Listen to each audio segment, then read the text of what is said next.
देशमा अत्याचार भयो, राजनीतिको नाममा बदमासी भयो, बदमासी मात्र भएन मनपरी भयो, मनपरीको नाममा लुट भयो, जानमारा भयो, हत्यारा भयो, के भएन यसको सीमा छैन। यसलाई हामीले बेलैमा रोकेनौं भने यो देश बाँकी रहँदैन। नेपाली जनतालाई ठगेर, नेपाली जनतालाई झुटो बोलेर र नेपाली जनताको टाउको बेचेर भन्छु म विदेशको दलाली र गुलामी गरेर आज हाम्रो के अभिगत भएको छ यो आज हामीले सबैले देखिराखेकै छौं। दिन पर दिन हेर्दा हेर्दै आफ्नो देश आफ्नै लागि बिरानो हुने भयो। आफ्नो देश नजोगाउने हो भने, आफ्नो देश नजोगाउने हुने हो भने आफ्नै देशमा आफ्नै देशवासी परदेशी हुने भए त्यसकारण देश जोगाउन पर्यो। कसरी जोगाउने देश भन्दा राम्रो राष्ट्रपति ल्याउँ भनेकै हो, राष्ट्रपति ल्याएकै हो। राष्ट्रपति राष्ट्रको पति भएन, त्यो पार्टीको पति मात्रै हो। एउटा राष्ट्रपति होइन, अर्को राष्ट्रपति पनि त्यस्तै भयो। एउटा राष्ट्रपतिलाई पाल्नलाई राजा पाल्नुभन्दा 3 दोबर बढ्ता खर्च हुँदो रहेछ, देखिहाल्यो। खर्चको हिसाबले पनि राष्ट्रपति महँगो, व्यक्तिको हिसाबले पनि राष्ट्रपति महँगो। त्यो बिचरा राजाले के गर्नु? राजा भने सामन्ती हो, राजा भने सामन्ती हो भनेर आजभोलि ठेउकाहरूलाई भन्न सिकाएको छ। टेस्ट पासै ठेउका हुन्छ नि गाउँ गाउँमा। यो पछाडि फर्किने कुरा गर्छ केशरबहादुर भन्छ। मैले के भन्ने गरेको छु भने अगाडि फर्किने पछाडि फर्किने मलाई थाहा छैन। तिमी मलाई भने जस्तै एकताली बेलायतीलाई गाली गरी हेर त। बेलायतका मान्छे त राजा नभई हुन्न भन्छन्। किन भने होला? संसारको सबैभन्दा विकसित देशका जनताले राजा खोजेको छ। आजको विश्वमा नर्डिक कन्ट्रिज भनेको नर्डिक भन्नेहरूको समूह देश छ। विश्वको सबैभन्दा धनी र विश्वको सबैभन्दा सुखी देश राजा भएको देश मात्रै छ, अन्त छैन। राजालाई धर्मको नाममा जबरजस्ती हालेर राजालाई लखेट्ने कामले नेपालीको हित हुँदैन भन्ने कुरा भर्खर नेपालले बुझ्दैछ।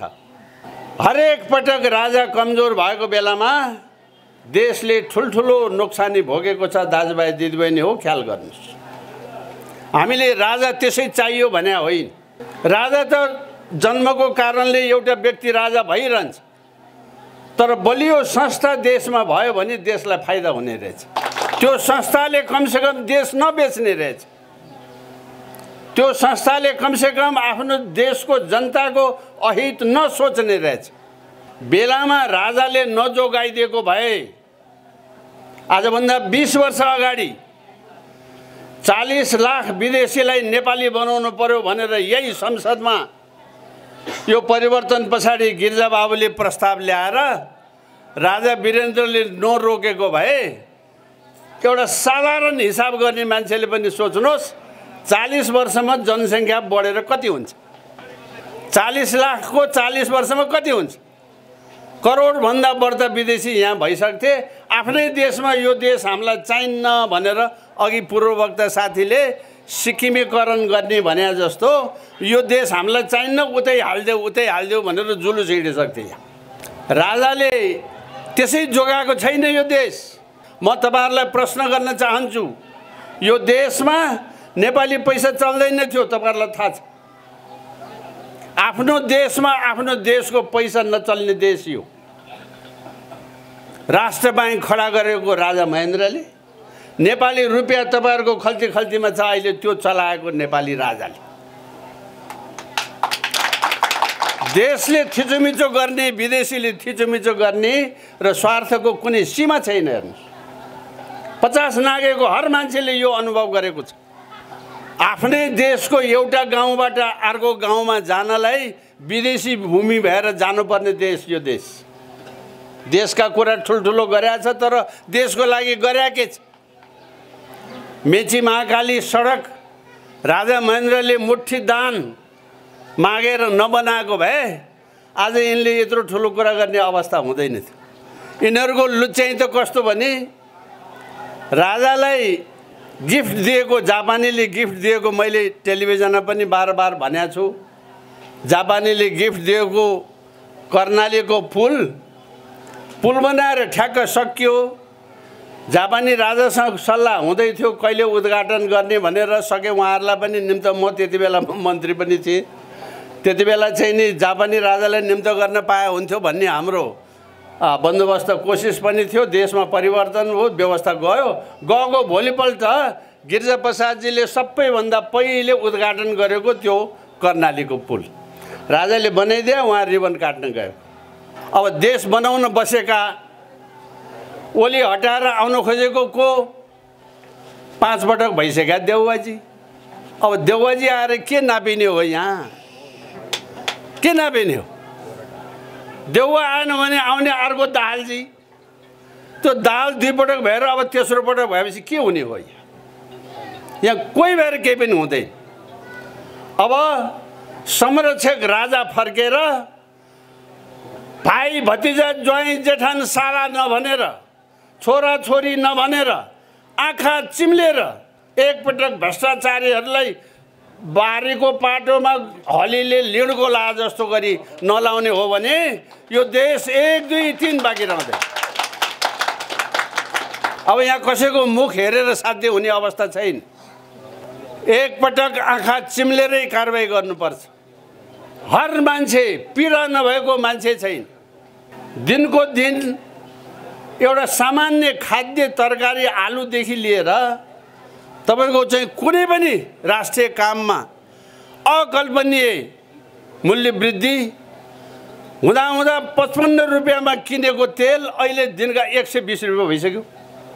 त्यो मध्ये सरकारले 10 रुपियाँ कालीगण्डकी बनाउन भनेर लिएको, कालीगण्डकीको नाममा भ्रष्टाचार भएर पैसा जति सिद्धिसक्यो, कालीगण्डकीको क पनि भएको छैन। यतिका वर्ष भयो खरबौं रुपियाँ कालीगण्डकीको नाममा पेट्रोलको मार्फतबाट जम्मा भएको छ। त्यो पैसा कहाँ छ कसैलाई पनि थाहा छैन। बालुवाटारमा पार्टीको मिटिङमा 31 करोड मासु चिउरामा खर्च भएको चाहिँ थाहा छ। यस्तो भयो। देश लुट्नेको पराकाष्ठा यहाँभन्दा बढ्ता अरू केही हुन सक्दैन। यहाँभन्दा बढ्ता अर्को लुट हुन सक्दैन। तर जसले लुटेको छ त्यो तिर्ने बेला आउला, त्यो आफ्नो ठाउँमा छ। तर त्यतिन्जेल जे दुःख नेपाली जनताले पाएका छन्, यो असाध्य कष्टपूर्ण अवस्था भएको छ। हामीले बेलैमा होस नगर्ने हो भने, बेलैमा यो अभियान सञ्चालन नगर्ने हो भने देश अब कुनै पार्टीले बनाएर बन्ने, पार्टीले गरेर हुने अवस्थामा छैन। एकपटक बलियो शासन व्यवस्था र प्रणालीको प्रबन्ध नगरी राजालाई पुनर्स्थापना नगरी देशको पहिचान, व्यक्तिको पहिचानलाई समन्वय र स्थापित नगरी र यो संहिताको नामधारी व्यवस्था खारेज नगरी यो देशको हित हुँदैन। आजभोलि त हरेकका मान्छे, छोरी बुहारी, ज्वाइँ जेठान, साला भिनाजु अस्ट्रेलिया, अमेरिका जहाँसुकै छन्। टेलिफोनमा यहाँहरू पनि रात दिन कुराकानी गरिराख्नु भएकै होला। अमेरिका बस्ने आफन्तलाई सोध्नुहोस्, यो अमेरिका भन्ने देश युनाइटेड स्टेट्स अफ अमेरिका राज्यहरूको एकीकरण भएर बनेको देश, राज्यहरू एकीकरण भएको युनाइटेड स्टेट्स, संयुक्त राज्य अमेरिका।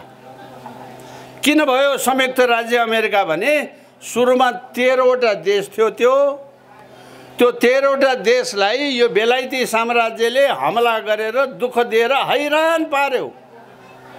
हरेक वर्ष जाने लुट्ने त्यो साम्राज्य, बेलायती साम्राज्यले 154 वर्ष हिन्दुस्तान पनि लुट्यो। त्यो अर्को कुरा हो। तर अमेरिकामा पनि उसले दुःख दियो। अनि अमेरिकाका 13वटा देश मिलेर यो बेलायतीले हदै गर्यो। अरू शासन व्यवस्था सबै आफ्नो आफ्नो गरौँ। बेलायतीले हमला गरे बेलामा चाहिँ 13 देशमध्ये जहाँ हमला गरे पनि 13 देश मिलेर त्यसलाई पनि प्रतिकार गरौँ भन्नलाई उनीहरूले संहिताको प्रबन्ध गरे। यो नेपालमा संहिता के को लागि हो? यति सानो, यति छोटो, हैन, यति सुन्दर, यति राम्रो देशमा संहिता के को लागि? अमेरिकामा त्यसको लागि संहिता भएको।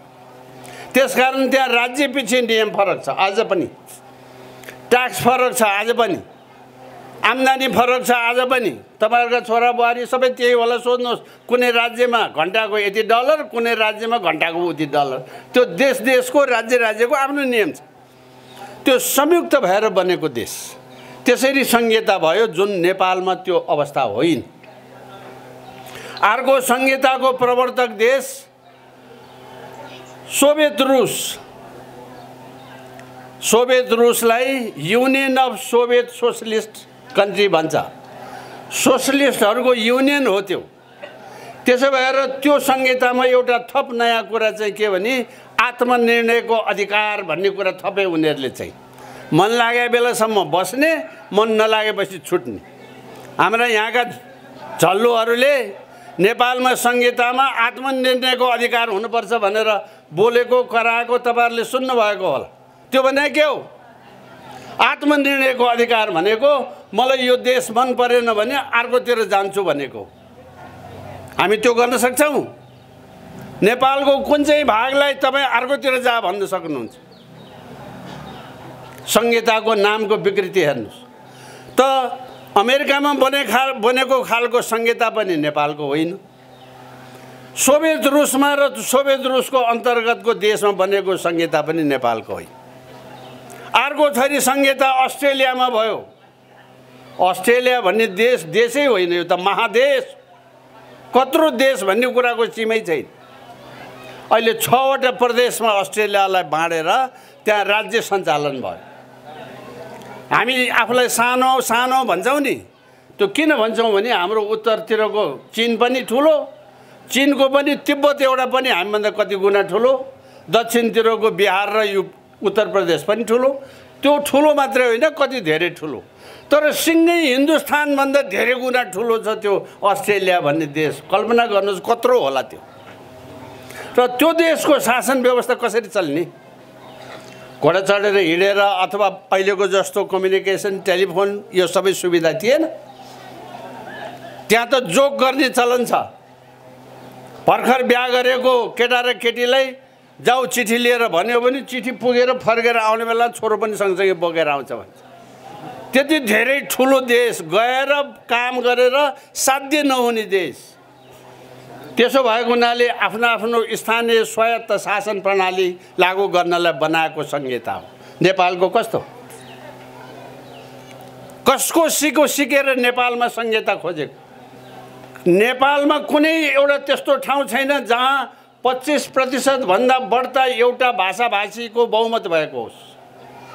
म त्यति बेलाको शिक्षा मन्त्री हेर्नुहोस्, मातृभाषामा स्कुलमा पढाउनु पर्यो भनेर मैले हेलम्बुको तार्गे याङमा तामाङ भाषामा पढाउने प्राथमिक स्कुल खोलेँ। मैले खोलेको थिएँ। बल्ल बल्ल बल्ल एउटा तामाङ मार्साबलाई खोजेर ल्याएर मास्टर बनाएँ। 6 महिना पछाडि मार्साबलाई सरुवा हुने हतार भयो। उहाँलाई काठमाडौँ जानुभएको, तार्गे झ्याङमा बसिराखोस्। अनेक भनसुन गरेर उहाँ सरुवा भएर आउनुभयो, बालबच्चा हेरे। तर कुनै गाउँमा एउटा वर्गको छोराछोरी अलि बढी छ भन्दैमा अर्को वर्गलाई त्यो जबरजस्ती मातृभाषा सिकाउन पाइँदैन। आफ्नो खुसीले गर्न पाइन्छ, तर जबरजस्ती गर्न पाइँदैन। यो व्यवस्थाको अर्थै नबुझी देशमा आपसमै दाजुभाइ दिदीबहिनीलाई लडाउनलाई, तानातान गर्नलाई, तेरो मेरो गर्नलाई, मनपरी गर्नलाई यो संहिताको व्यवस्था लाग्यो। त्यसकारण नेपालको संहिता नेपालीको हितको लागि होइन, नेपाली जुटाउनको लागि होइन, नेपाली फुटाउनको लागि गरेको संहिता भएको हुनाले यो संहिता खारेज हुनुपर्छ भन्ने राष्ट्रिय शक्ति नेपालको माग। म विष्ट छु। जुम्लामा जानुभयो भनेदेखि जन्मेर मरुन्जेल पनि आफ्नो अनुहार ऐनामा नदेखेका विष्ट कति छन्? त्यो विष्टको के दोष छ र उसलाई सामन्ती भन्नलाई? मैले भनिहालेँ जन्मेर जीवनमा मरुन्जेल आफ्नो अनुहार ऐनामा नदेखेको व्यस्त सामन्ती हुन्छ काहीँ। मैले एउटा उदाहरणको लागि भनेको। त्यो ठाउँ अनुसारको कुरा हो, त्यो परिस्थिति अनुसारको कुरा हो। जसले दुःख पाएको छ उसलाई सहयोग हुनुपर्छ। जातलाई बाँड्यो भने, भाषालाई बाँड्यो भने नेपालमा 100 थरी भाषा बोलिन्छ। 100 टुक्रा पार्नुहोस् देशलाई। नेपालमा 154 थरी छन्, जात छन्। 154 टुक्रा पार्नुहोस् देशलाई। यसरी हुँदैन। कुनै समाजले आफूलाई न्याय खोज्नुको मतलब अर्कोलाई थिचोमिचो गर्न पाइँदैन। आफ्नो आफ्नो समाजको हितको निमित्त काम गर्न पाइन्छ।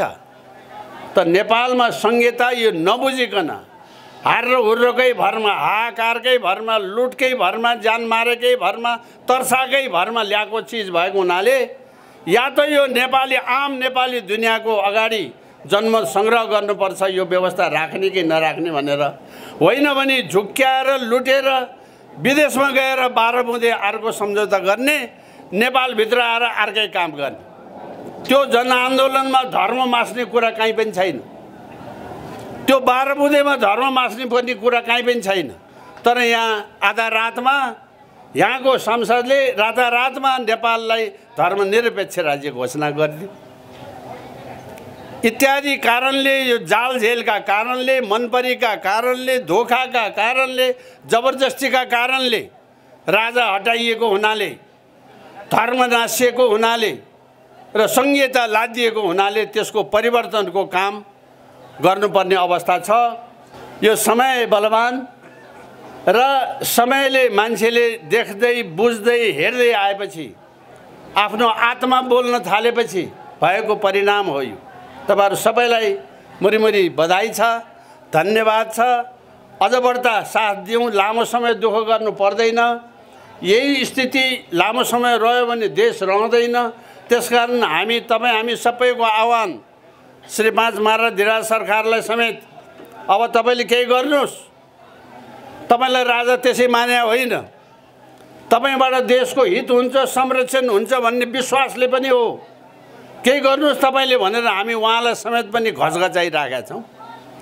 देशवासी सबैले प्रजातन्त्रलाई खेलवाड नगरी, त्यसकारण हामी संवैधानिक राज संस्था भन्छौँ।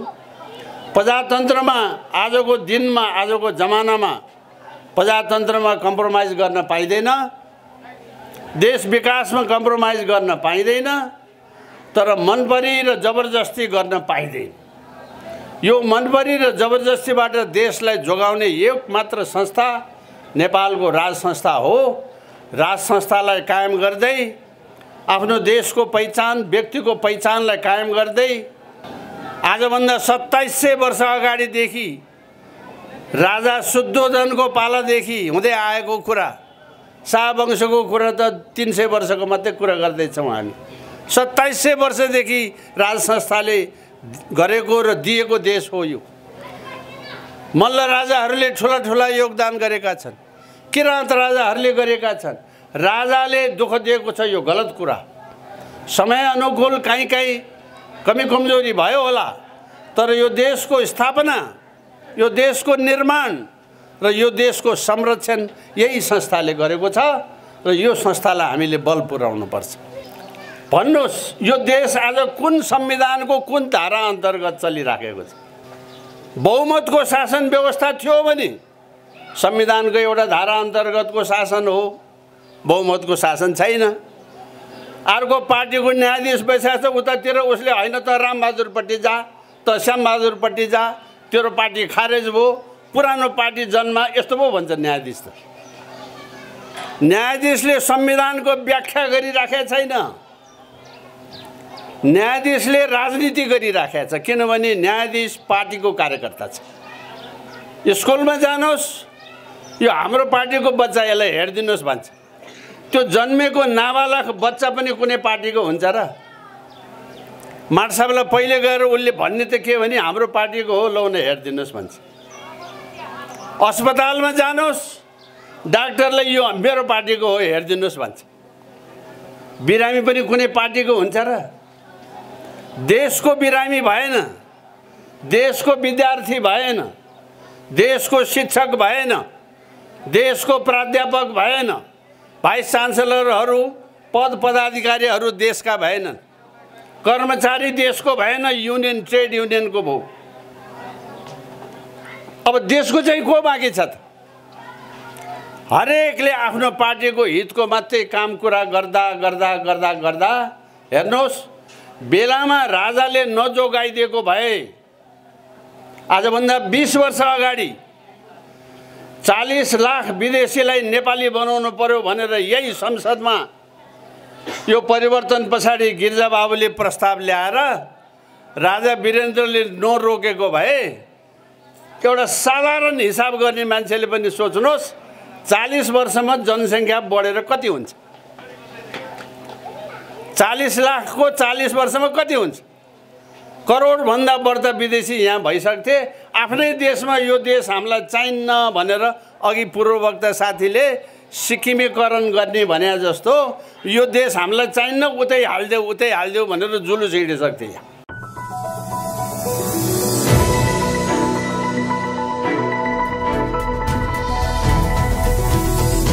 Himal Online TV